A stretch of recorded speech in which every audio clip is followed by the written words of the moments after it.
Je vais donner la parole à un historien. J'espère que vous allez le reconnaître, hein. Il y a un historien français, très célèbre ces derniers temps, qui, bon, on va lui donner la parole. Personne ne peut raisonnablement et sérieusement dire que la France est le pays des droits de l'homme. La France est le pays... On va recommencer. Personne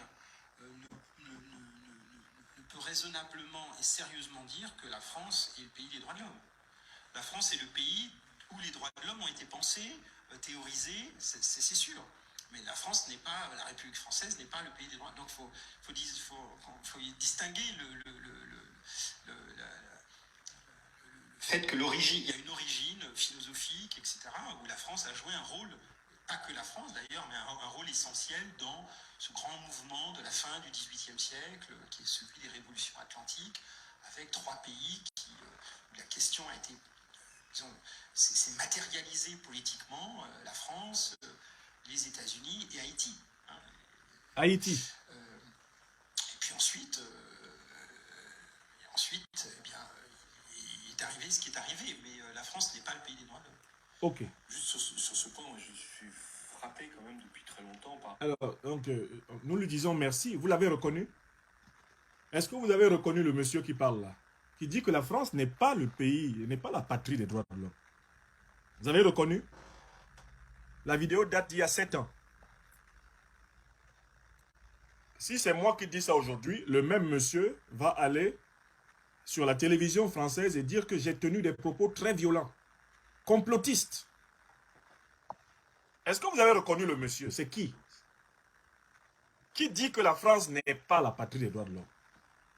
Est-ce que vous avez l'impression de rêver? On lui redonne la parole. Monsieur, revenez, parce qu'on a du mal à reconnaître qui vous êtes. Qui êtes-vous exactement?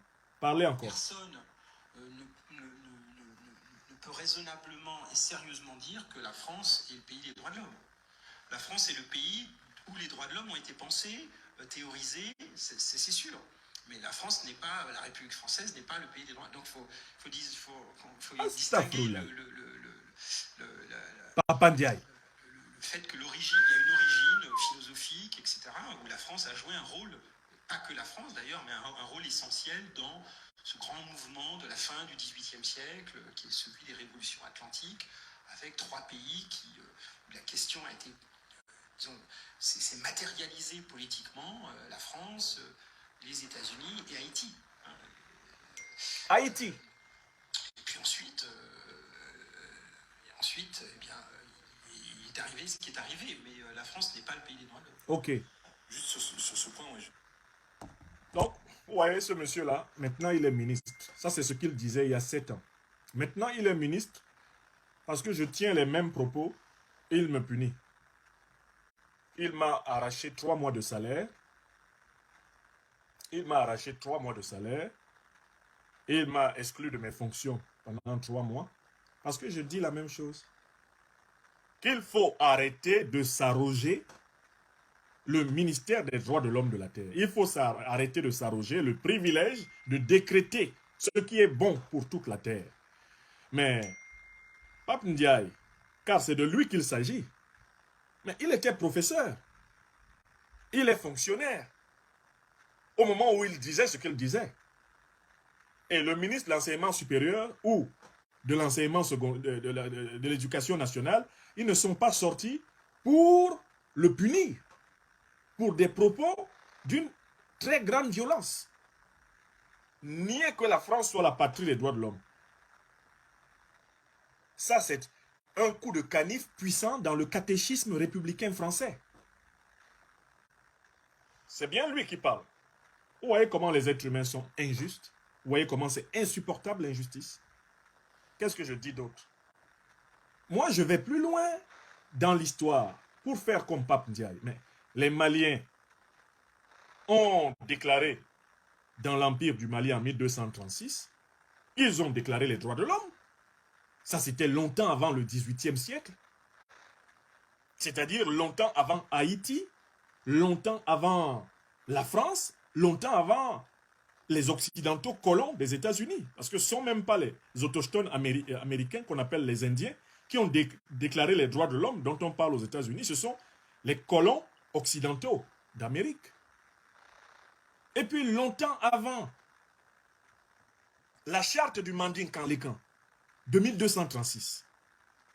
Mais écoutez, il y a eu dans la lointaine antiquité négro-africaine les 42 lois de la Mahat, dont ont été tirés les 10 commandements de Moïse, prince négro-égyptien Moïse. La Bible vous dit bien que Moïse a été instruit dans toute la sagesse des Égyptiens. Les 10 commandements sont un extrait des 42 lois de la Mahat, vérité, justice, de l'antique Égypte noire. Donc, moi, en tant qu'Africain, citoyen français d'adoption, cultivé, je sais qu'il n'y a pas un pays qui puisse s'arroger les droits de l'homme. Je le sais de manière historique, puisque je connais des déclarations des droits humains qui datent d'avant celle de 1948, d'avant celle de 1789, d'avant celle de 1774 ou 76 aux États-Unis, d'avant celle de 1236 dans l'Empire du Mali, de Sundiata, longtemps avant et dans les millénaires avant Jésus-Christ. Il y avait des déclarations des droits de l'homme. Allez lire le Code d'Hammurabi en Mésopotamie. Plusieurs textes existent dans lesquels les hommes se sont efforcés de proclamer des droits. Mais ces droits sont toujours en rapport avec l'histoire, la géographie, l'époque, l'état des mentalités, l'évolution des techniques, des sciences et consorts. Ce sont des droits en mouvement. Donc, voici une illustration parfaite des raisons pour lesquelles on est obligé de leur faire lire leur propre livre. Monsieur Normand, lisez notre compatriote Jean-François L'Huillier. Lisez-le. Et n'allez plus jamais dans une émission portant sur l'Afrique répéter l'énormité que vous avez dite lors de l'émission organisée par la diaspora tchadienne des États-Unis. Ne recommencez plus.